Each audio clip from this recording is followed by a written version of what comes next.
আচ্ছা, যুব সাথী প্রকল্প নিয়ে এই মুহূর্তের বড় একটা আপডেট, বড় একটা খবর রয়েছে, একেবারে নতুন খবর। এই খবরটা হয়তো অনেকের অজানা রয়েছে এই মুহূর্তে। যুব সাথী প্রকল্প ভোট ঘোষণার আগেই কিন্তু পশ্চিমবঙ্গ রাজ্য সরকার ঘোষণা করেছিল এবং সেই মতন করে কিন্তু মার্চ মাস, এপ্রিল মাসে প্রচুর ছেলে মেয়েরা কিন্তু যুব সাথী প্রকল্পের 1500 টাকা, ইভেন 3000 টাকা একবারেও, 2 মাসের টাকাও অনেকেই পেয়েছে, একবারে 3000 টাকা এইভাবে টাকাটা কিন্তু অনেকেই পেয়েছে। আবার অনেকেই এখনো টাকা পায়নি। যারা টাকা পাননি আপনারা যুব সাথী প্রকল্পে, আপনাদের সকলের জন্য এই মুহূর্তে সুখবর রয়েছে এই ভিডিওতে। আমি থাকবো ভিডিওতে আপনার সঙ্গে শুভঙ্কর। আপনি দেখছেন আপনাদের প্রিয় ইউটিউব চ্যানেল রেফারেন্স, চ্যানেলটিকে সাবস্ক্রাইব করুন, ভিডিওটাকে লাইক করবেন, একটু বেশি করে শেয়ার করবেন যাতে করে এই তথ্যটি সবার কাছে পৌঁছায়, যাতে করে সবাই এই খবরটি জানতে পারে। দেখুন, এই যে যুবসাথী প্রকল্প, এই যুবসাথী প্রকল্পের প্রচুর প্রচুর প্রায় 1 কোটির কাছাকাছি আশানুপ্রার্থী বেকার ছেলে মেয়েরা কিন্তু আবেদন করে ফেলেছে। অলরেডি এত আবেদন হয়েছে, আবেদন হওয়ার পর কিন্তু অবশ্যই এই এত এত অ্যাপ্লিকেশন ফর্ম ভেরিফিকেশনের জন্য কিন্তু সফটওয়্যারের ব্যবস্থা করেছিল পশ্চিমবঙ্গ রাজ্য সরকার, এবং একটা সফটওয়্যারের মাধ্যমে সমস্ত কিছু ভেরিফিকেশন হচ্ছিল। এবং এই ভেরিফিকেশনের মধ্যে একটা বিষয়ে ধরা পড়েছে যে অনেকেই অলরেডি এক্সিস্ট কিংবা অনেকের ক্যান্সেল হয়ে গেছে অ্যাপ্লিকেশন ফর্ম, তার জন্য অনেকেই টাকা পায়নি। এবং কেন ক্যান্সেল হলো, কেন বাতিল হলো? হয়তো আপনার পরিবারে আপনি আবেদন করেছেন, আপনি টাকা পাননি, মার্চেও টাকা পাননি, এপ্রিল মাসেও টাকা পাননি। আবার এরকম আছেন এপ্রিলে টাকা পেয়েছেন, মার্চে পাননি, আবার মার্চে পেয়েছে, এপ্রিলে পাইনি, এরকম হয়েছে। তো এই টাকা না পাওয়ার কারণ কি, সেই কারণটা কিন্তু এই মুহূর্তে আপনাদের সঙ্গে শেয়ার করবো, আর নতুন আপডেটটাও জানাবো। অবশ্যই মন দিয়ে শুনুন, তাহলে বিষয়বস্তুটা ক্লিয়ার হবে। দেখুন, যারা লক্ষ্মী ভান্ডার প্রকল্পে টাকা পাচ্ছে তারা এই যুবসাথী প্রকল্পের টাকা পাবে না। এবং যারা যুবশ্রী প্রকল্প অর্থাৎ যুব উৎসব ভাতা যেটা বলা হয়েছিল আগে, পুরনো যে যুবশ্রী প্রকল্প, সেখানে যারা ভাতা পায় তারাও এই যুবসাথী প্রকল্পের টাকা পাবে না।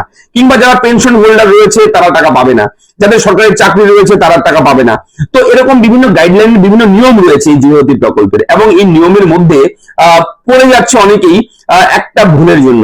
কি ভুল? হ্যাঁ, মোবাইল নাম্বার। মোবাইল নাম্বারটা হয়তো আপনার বাড়িতে আপনার মায়ের নামে একটা মোবাইল নাম্বার আছে, আপনার মার নাম্বার। এবার আপনি যুবসাথী প্রকল্পে যখন ফর্ম ফিল আপ করেছেন তখন আপনি সেই মায়ের ফোন নাম্বারটাই আপনি যুবসাথী ফর্মে দিয়েছেন, অ্যাপ্লাই করার সময় দিয়েছেন। এবার সফটওয়্যারে ধরা পড়ছে অলরেডি এক্সিস্ট কিংবা ডিসলিং কিংবা সেটা রিজেক্ট হয়ে যাচ্ছে এর জন্য। অর্থাৎ সেই নাম্বারে দেখা যাচ্ছে যুবশ্রী প্রকল্প রয়েছে, অথবা সেই নাম্বারে দেখা যাচ্ছে আপনার যদি লক্ষ্মী ভান্ডার প্রকল্পের টাকা পেয়ে থাকে কেউ আপনার পরিবারে, সেই ফোন নাম্বারটা দেওয়া সেখানে, এইভাবে কিন্তু আপনারটা ক্যান্সেল হয়ে যাচ্ছে। ঠিক আছে, এইভাবে অনেক আবেদন ফর্ম কিন্তু রিজেক্ট হয়ে গেছে।